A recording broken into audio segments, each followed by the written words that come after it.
बिस्मिल्लाहिर्रहमानिर्रहीम।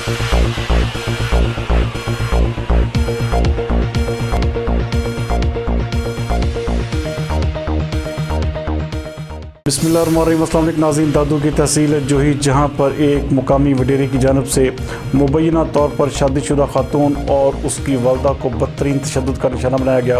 हमारे district reporter गुलाम Rabbani bullet के मुताबिक मुबैना तौर पर मुकामी वडीरे ने नौजवान लड़की और उसकी वालदा को यरगमाल बनाकर अगवा किया और कमरे में बंद कर दिया, जबकि 12 घंटे के बाद मुकामी पुलिस ने लड़की और लड़की की वालदा को बाजियाब करवा लिया। ज़राए का कहना है कि मुलजिम वडेरा मुंतखब नुमाइंदों की ज़ेर सरपरस्ती फरार होने में कामयाब हो गया। तशद्दुद का निशाना बनने वाली रोजीना मस्तोई का कहना है कि गांव का वडेरा अकबर मस्तोई, नादर मस्तोई और इकबाल मस्तोई ने अगवा किया और कमरे में 12 घंटे तक तशद्दुद का निशाना बनाते रहे, जबकि रोजीना मस्तोई की वालदा का कहना है कि SSP दादू इस वाक़े का फौरी नोटिस नहीं और वडेरे के खिलाफ कानूनी कार्रवाई करके हमें इंसाफ फराहम किया जाए।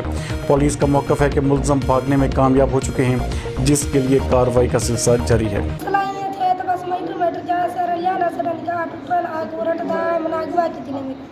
इकबाल मस्तोई, मोहम्मद मस्तोई, नादर मस्तोई, होता अकबर हाजी।